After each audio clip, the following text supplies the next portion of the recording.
2022 세금 보고가 오늘 자정 마감됩니다. 검사 출신 한인 2세 크리스토퍼 베가 오는 6월 뉴욕시 예비선거에 출사표를 던졌습니다. MTA의 실시간 서비스 업데이트 공지가 중단될 수 있다는 우려가 나오고 있습니다. 브루클린 버스 정류장에서 승객이 MTA 직원들을 향해 총격을 가하는 사건이 발생했습니다. 이상은 TKC 뉴스데스크 오늘의 주요 소식입니다. 아름다운 제품에서부터 아름다운 사회를 만들기까지 키스는 뉴욕에서 시작하여 현재는 전 세계 12,000명의 직원들과 함께 끊임없이 도전하는 기업입니다. 사람을 생각하고 존중하는 기업. 키스는 한인들이 사회의 주인공이 될 수 있도록 든든한 버팀목이 되겠습니다. 글로벌 뷰티 기업 키스. 시청자 여러분 안녕하십니까? 4월 18일 화요일 TKC 뉴스데스크 첫 소식입니다.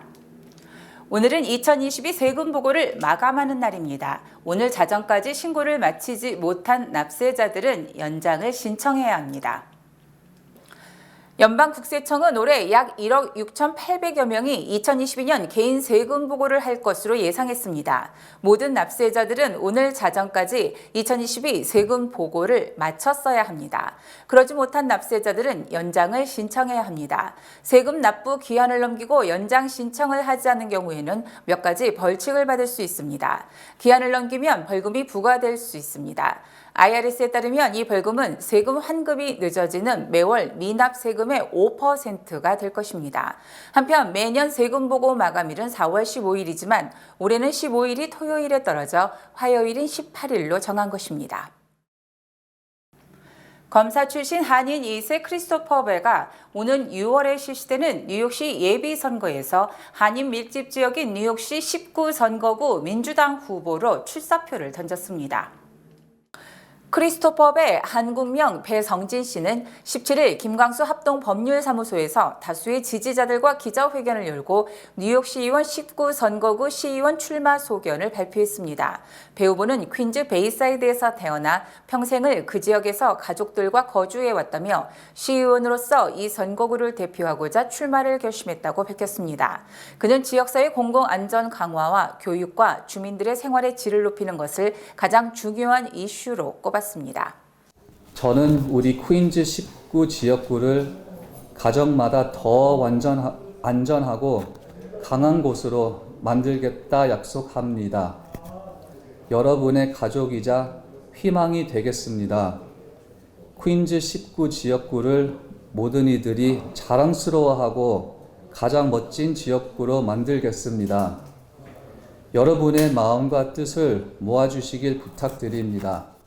배 후보는 2016년부터 7년간 퀸즈 검찰청의 검사를 역임하면서 강력범죄를 기소하는 일을 해왔습니다. 그는 강력범죄를 저지른 자들을 기소하는 일이 공공의 안전을 지키고 피해자들을 보호할 수 있는 일이라고 생각했다고 설명했습니다. 어떠한 경우라도 우리 사회의 폭력은 안 된다는 안전에 대한 소신을 가지고 있으며 피해자의 목소리와 눈높이를 맞추고 필요한 지원을 받을 수 있도록 지원하는 역할을 수행해 왔습니다. 이날 기자회견에는 배 후보의 후원회장을 맡은 김광수 변호사와 김영환 한인 정치인 배출위원회장이 참석해 배 후보에 대한 한인 사회의 적극적인 관심과 투표 참여를 당부했습니다. 한인 후보이기 때문에 꼭 한인이 투표를 해야 된다는 그런 뜻은 아닙니다. 그 한인 사회가 원하는 것도 우리 주류 사회에서 원하는 것과 많이 비슷합니다. 교육도 중요하고, 그 다음에 범죄도 중요하고, 삶의 질 이런 것도 중요하고, 그 다음에 어른들, 특히 어른들이 이제 필요로 한 하우싱 이슈 이런 것도 되게 중요한 건 비슷합니다. 그러나 좀 더 한인 사회에 다가오는 그런 이슈들이 있기 때문에 그런 거를 좀 더 이해하고, 그래서 한인들을 위해서 뛸 수 있는 그런 인재가 출마를 하기를 기대를 하고요. 그들로 하여금 우리의 목소리를 담아낼 수 있는 스피커를 우리가 만드는 일에는 주저할 이유가 없다는 얘기입니다. 그래서 크리스토퍼 배는 젊은이들한테는 많이 알려진 인물입니다. 하지만 우리 1세대들에게는 좀 생소한 그런 느낌을 주고 있습니다. 따라서 우리 1세대들의 의식의 전환이 필요하고 함께 모여서 함께 지지하고 이번 6월 27일 날 모두 나와서 투표할 수 있게끔 이렇게 독려를 해서 예비선거에서 반드시 승리를 하는 그날이 되기를 염원합니다. 배 변호사가 출마한 뉴욕시원 19선거구는 한인 밀집 지역인 퀸즈 베이사이드, 와이스톤, 더글라스톤, 리들렉 등을 포함하는 곳으로 현재 공화당 소속의 비키 팔라디노 시의원이 재직 중입니다. 6월 27일 실시되는 예비선거에서 배 후보는 민주당 공천을 받은 토니아 벨라 전 뉴욕주 상원 의원과 폴 그라지아노 시민운동가와 경쟁합니다. 트윗을 통해 실시간으로 서비스 업데이트 공지를 해오던 MTA가 트위터의 정책 변경으로 더 이상 서비스 제공이 불가할 수도 있다는 우려가 나오고 있습니다. 자세한 소식을 박하율 기자가 전해드립니다. 새로운 트위터 정책에 따르면 MTA가 앞으로 실시간 서비스 업데이트를 위해 트위터에 비용을 지불하게 될 것으로 보입니다. 올해 초 트위터는 2월 9일을 시작으로 트위터가 더 이상 애플리케이션 프로그래밍 인터페이스 API를 무료로 제공하지 않을 것이라고 밝힌 바 있습니다. 이 인터페이스는 실시간 서비스 업데이트를 가능케 하는 프로그램입니다. 트위터의 API 유료화에 따라 이 인터페이스를 사용하는 업체 및 공공기관은 연간 $50만 달러의 비용을 트위터에 지불해야 할 수도 있다고 와이어드는 보도했습니다. 문제는 MTA가 현재 예산 적자를 직면하고 있다는 것입니다. MTA는 이미 올해에만 $6억 달러의 예산 적자를 기록했고 연방정부의 코로나19 지원금 고갈로 2025년에는 예산 적자액이 $30억 달러까지 불어날 것으로 예측하고 있습니다. 이에 따라 대중교통을 이용하는 뉴요커들에게도 큰 영향을 끼칠 수 있다는 우려의 목소리가 나옵니다. 브루클린의 한 버스 정류장에서 요금을 내지 않아 탑승 제지를 당한 한 승객이 MTA 직원들을 향해 총격을 가하는 사건이 발생해 경찰이 수사에 나섰습니다. 오늘 아침 6시 20분경 용의자는 브루클린의 플랫랜드와 루이지애나 이비뉴 교차로에서 B82 버스에 탑승해 있었습니다. 곧이어 티켓을 검사하던 MTA 이글팀 직원이 용의자에게도 티켓 확인을 요구했고 요금을 지불하지 않아 티켓이 없었던 용의자는 MTA 직원과 함께 버스에서 내렸습니다. MTA 직원들은 용의자를 정류장 인근 승차권 발매기로 안내했고 이 과정에서 화가 난 용의자는 3명의 MTA 직원에게 총격을 가했습니다. 관계자들은 용의자가 요금을 지불하는 것에는 동의했지만 요금을 지불하고 티켓을 받기 전 버스가 먼저 출발해버린 것에 대해서 화가 난 것처럼 보였다고 설명했습니다. 경찰에 따르면 약 10번의 총격이 이루어졌고 다행히 총에 맞은 사람은 없었습니다. 경찰은 용의자가 배낭을 메고 있었다고 설명을 하고 수사에 나섰으며 사건에 대해 아는 사람은 누구든 제보해 줄 것을 당부했습니다. 지난해 뉴욕시 교육국에 접수된 학교 교사들의 부적절 행위가 약 10,000건으로 집계됐습니다. 뉴욕시 교육청 특별수사구 SCI가 발표한 2022년 연례 보고서에 따르면 지난해 교사들의 부적절 행위는 9,813건을 기록했습니다. 이는 전년 대비 60%가 증가한 수치이며 이전 역대 최다 기록인 2019년 9,638건을 넘어선 수치입니다. SCI 보고서에 따르면 최소 263개 학교 직원들이 위법 행위를 하거나 교내 규정을 어긴 것으로 나타났으며 이 중 40건은 성적 비행과 관련된 것으로 파악됐습니다. 하지만 이 중 단 17건만 검찰에 회부됐고 법원까지 간 사건은 4건에 그쳤습니다. 이는 성폭행과 성희롱 피해 학생이 수사에 협조하지 않거나 피해 학생의 부모가 경찰이 자녀와 면담하는 것을 막기 때문으로 형사사건이 무산되는 경우가 종종 발생한다고 뉴욕포스트는 보도했습니다.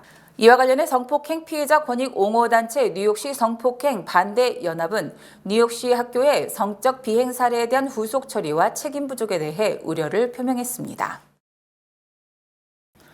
연방정부가 최대 1,000만 원의 보조금을 받을 수 있는 22개 전기차종을 공개했습니다. 현대차를 비롯한 외국 자동차 제조사들은 모두 제외가 됐고 미국 제조사들만 보조금을 받게 됐습니다. 워싱턴에서 김윤수 특파원의 보도입니다. 미 재무부가 공개한 전기차 보조금 지급 대상 차종은 모두 22개입니다. 강화된 배터리 세부 지침이 오늘부터 적용되면서 보조금 지급 대상 차종이 기존 41개에서 절반 가까이 줄었습니다. 자동차 제조사별로는 테슬라를 비롯해 쉐보레와 포드 등 미국 업체 4곳만 대상에 포함됐습니다. 미 재무부는 지난달 북미에서 생산되거나 조립된 배터리를 50% 이상 사용하는 경우와 배터리에 미국이나 자유무역 협정 체결 국가의 핵심 광물을 40% 이상 사용할 경우 각각 500만 원씩 최대 1,000만 원 정도의 보조금을 지급하는 인플레이션 감축법 세부 지침을 발표했습니다. 지난달부터 미국 엘라베마 공장에서 조립을 시작해 보조금 전제 조건인 북미 조립 요건을 갖추면서 국산차 중 유일하게 보조금 대상이 됐던 현대 GV70 전기차 모델도 혜택 대상에서 다시 제외됐습니다. 중국산 배터리를 쓰고 있기 때문입니다. 차량 설계상 배터리만 교체하는 것도 쉽지 않은 상황. 그나마 다행인 건 한국 기업만 불이익을 받는 건 아니라는 점입니다. 보조금 대상 모델이 현대차보다 많았던 닛산과 폭스바겐 등 일본, 독일 자동차 업체들도 배터리 요건을 충족하지 못해 일제히 보조금 대상에서 제외됐습니다. 적어도 불이익을 받는 건 똑같아졌다는 겁니다. 현대차는 미국 조지아주 전기차 공장이 완공될 때까지 인플레이션 감축법 예외인 상업용 전기차 시장을 집중 공략해 피해를 최소화한다는 방침입니다. 워싱턴에서 SBS 김유수입니다. 이와 같은 조치는 미국이 중국을 견제하고 자국 중심으로 공급망을 새로 짜겠다는 의도인데요. 앞으로 한국 기업들은 어떻게 대응해야 할지 정현 기자가 전해드립니다. 지난 2월부터 미국에서 생산 중인 현대차 GV70 전기차는 최근 독일 자동차 잡지에서 포드 머스탱 마하 2와 테슬라 모델 Y를 누르고 평가 1위에 올랐습니다. 하지만 두 미국산 모델엔 보조금이 지급되고 GV70은 제외되면서 가격 경쟁력 측면에서 불리해졌습니다. 지난 1분기 현대차 기아는 미국 전기차 시장에서 3위에 오르며 선전해 왔는데 당분간 미국 차가 시장 선점 기회를 얻게 됐습니다. 조지아 공장 완공 시기를 내후년에서 내년 말로 앞당길 계획인데 보조금을 받을 수 있는 북미산 배터리는 단기간에 수급하기 쉽지 않습니다. 배터리 업체 입장에서 보면 먼저 수주를 받은 후에 그다음에 설비 증설이 이루어지고 그다음에 생산 라인의 물량을 배정하는 거기 때문에 완성차 업체가 배터리 교체 요구를 갑자기 한다고 하더라도 이걸 단기간에 대응하는 게 쉽지가 않거든요. 북미산 배터리 수요가 늘면서 국내 배터리 업체들은 미국 내 공장 증설에 나선 상황입니다. 반도체법, IRA 등을 통해 미국은 중국 견제와 동시에 상당한 투자 유치 성과를 거뒀습니다. 자동차와 배터리에 이어 반도체 분야까지 합치면 미국 내 외국 기업 투자액은 우리 돈으로 약 267조 원에 이르고 있습니다. 초과 이익 공유, 수율 같은 핵심 기밀 공개 등 반도체법의 보조금 요건은 미국 내에서도 과하다는 논란이 나오지만 아직 수정 움직임은 없습니다. 재계에선 이번 한미 정상회담에서 관련 의제가 논의될 것을 기대하고 있습니다. SBS 정현입니다. 연방사법당국이 중국의 뉴욕 차이나타운 비밀경찰서 운영과 관련해 중국 향후의 회장 등 2명을 스파이 혐의 등으로 전격 체포했습니다. 연방검찰과 FBI는 어제 뉴욕 맨하탄 차이나타운에 중국 공화국 소속의 불법 비밀경찰서를 개설, 운영한 혐의로 중국계 미국인 61세 루제넝 씨와 59세 천진핑 씨 등 2명을 체포, 기소했습니다. 연방검찰은 중국 정부는 억압적인 안보기구를 통해 뉴욕시의 물리적 비밀 공간을 설치하고 중국 정부의 비판적인 인사를 감시하고 위협했다며 중국 정부를 비판했습니다. 연방검찰은 기소장에서 이들 2명이 중국 정부의 요원과 공모한 것은 물론 중국 공안부와의 통신 기록을 삭제, 검찰의 수사를 방해했다고 밝혔습니다. 이들은 취재성 출신 중국인들에게 만남의 장소를 제공하는 취지로 결성된 향후회인 창러공의 명의로 지난 2016년 130만 달러의 차이나타운 6층 건물을 임대, 비밀경찰서로 운영한 혐의를 받고 있습니다. 연방검찰은 이와 별도로 중국에 거점을 둔 가짜 소셜미디어 계정을 이용해 중국 정부의 비판적 발언을 한 인사들을 협박한 중국 공안부 소속 댓글부대 요원 34명을 벌써 기소했습니다. 공화당이 주도하는 연방 하원이 트럼프 전 대통령을 성추행 입막음으로 기소한 것은 정치적 음모라며 어제 뉴욕에서 현장 청문회를 열고 검찰에 대한 압박 수위를 높였습니다.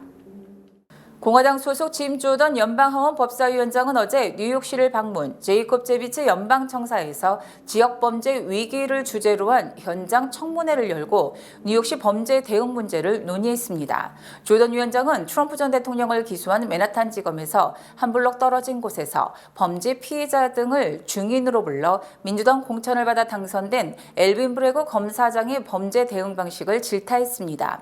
조던 위원장은 법을 지키고 범죄를 막아내야 할 맨하탄 지검의 저울은 정치에 좌우된다며 지방검사장은 급전적 정치 의제를 촉진하기 위한 기회를 정의라고 주장한다고 비판했습니다. 조던 위원장은 지방범죄 이슈를 내세워 뉴욕에서 현장 청문회를 열었지만 실제로는 트럼프 전 대통령 기소에 대한 반발로 풀이됩니다. 민주당 소속 법사위 간사인 제럴드 네들러 하원 의원은 현장 청문회는 트럼프를 보호한다는 단 하나의 목적으로 소집된 것이며 트럼프 방어팀처럼 행동하고 있다고 비판했습니다.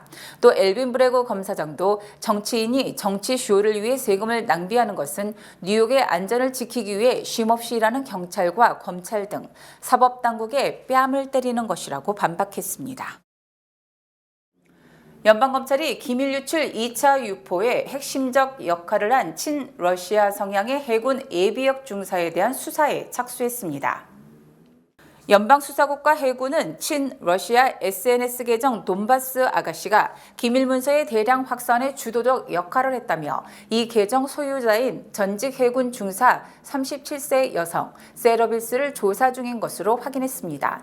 지난해 11월 해군에서 명예제대한 세러빌스는 텔레그램과 트위터, 유튜브, 스포티파이 등 영어권 SNS에서 돈바스 아가씨라는 계정을 운영하고 있으며 가장 유명한 친러 성향의 계정이라는 평가를 받고 있습니다.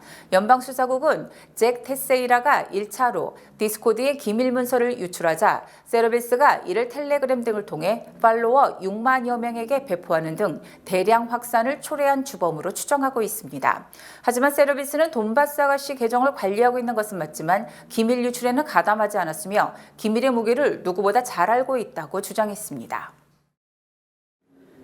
뉴욕 등 미국 각 주가 앞다퉈 마리화나를 합법화하면서 마리화나 판매가 기하급수적으로 늘어나고 있습니다. 마리화나 전문 매체 MJ 비즈 데일리는 지난해 미국인들이 합법적으로 매입한 마리화나 총액이 약 300억 달러라고 보도했습니다. 이는 같은 기간 초콜릿 판매 200억 달러의 1.5배에 달하는 것이며 맥주 판매액 80억 달러의 4배에 가까운 것입니다. 또 초콜릿과 맥주 판매액을 합쳐도 마리화나 판매액에 미치지 못했습니다. 특히 담배 판매액이 530억 달러인 점을 감안하면 마리화나가 합법화된 지 불과 몇 년 지나지 않았지만 담배 판매액의 절반을 넘어선 것입니다. 또 마리화나가 합법화된 주에서도 전체 마리화나 거래의 3분의 1 이상이 암시장에서 판매되는 등 실제 판매액은 훨씬 더 많을 것으로 추정됩니다. 인공지능 AI의 급격한 발달로 미국 일자리의 3분의 2가 영향을 받을 것이라는 우려가 제기됐습니다. 골드만삭스는 인공지능 관련 데이터를 분석한 결과 미국 전체 직업의 3분의 2에 달하는 900개 직업군이 영향을 받게 되며 이들 직업 중 25%에서 50% 정도가 AI에 의해 대체될 것으로 보인다고 밝혔습니다. 하지만 대부분의 직업과 산업은 자동화에 부분적으로 노출되기 때문에 AI에 의해 완전히 대체된다기보다는 보완적으로 사용될 가능성이 크다고 지적했습니다. 특히 AI 기술의 적용과 발전 정도에 따라 이들 기술이 생산성 향상과 노동력 대체, 대체된 노동력의 다른 분야 재고용 등 궁극적으로 경제의 순기능을 하게 되고 향후 10년간 생산성을 1.5%포인트 증가시킬 것으로 예상했습니다. 또 만약 AI 기술이 강력해질 경우 생산성은 2.9%포인트까지 상승할 수 있다고 전망했습니다.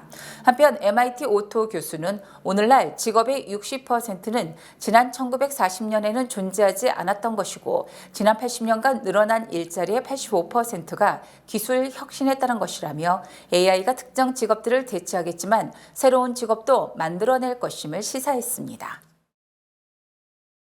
뱅크 오브 호프가 뉴욕 진출 25주년을 맞이했습니다. 고객과 커뮤니티의 끊임없는 성원에 감사드립니다. 희망을 설계하는 전문가들의 은행 뱅크 오브 호프 후원입니다.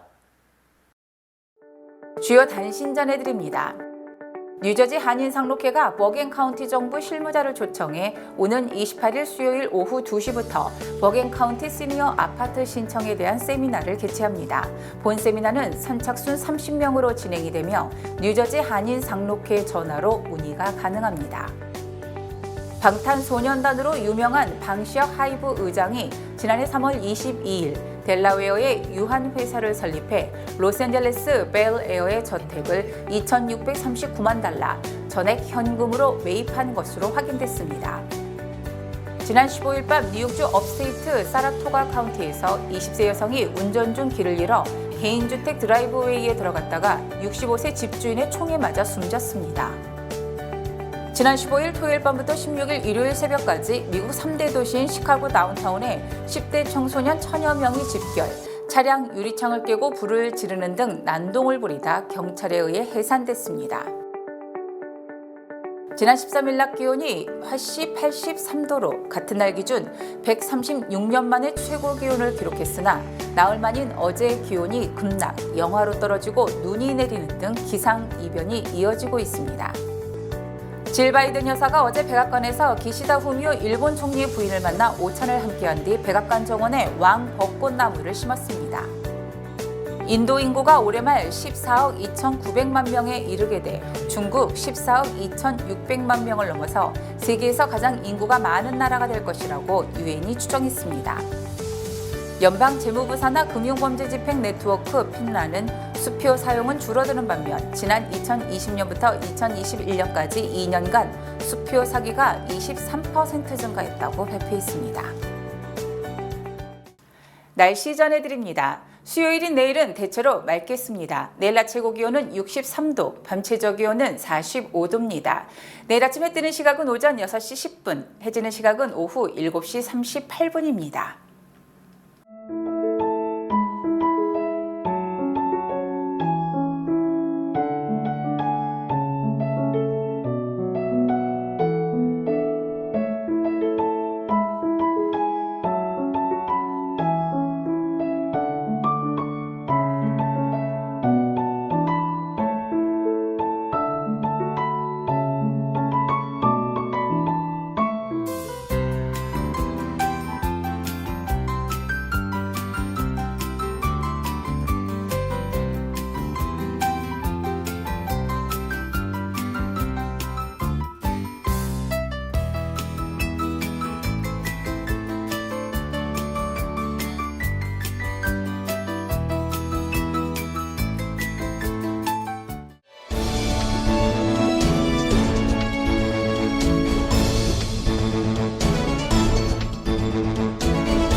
뉴욕 한인회가 정기총회를 공고합니다. 뉴욕 한인회가 오는 30일 오후 3시 퀸즈 플러싱 프라미스 교회에서 정기총회를 개최합니다. 안건은 이와 같습니다. 하나, 뉴욕 한인회 회칙 개정 제53조 회장선거 출마 자격 6항, 뉴욕 한인회의 임원, 집행부, 유급직원 또는 이사회 이사로 2년 이상 활동한 자 삭제에 대한 찬반 투표. 둘, 뉴욕 한인회 활동, 회관 및 재정 보고. 뉴욕 한인회 정기총회는 4월 30일 일요일 오후 3시 퀸즈 플러싱 프라미스 교회 지하에서 열립니다. 한인들의 적극적인 참여 부탁드립니다.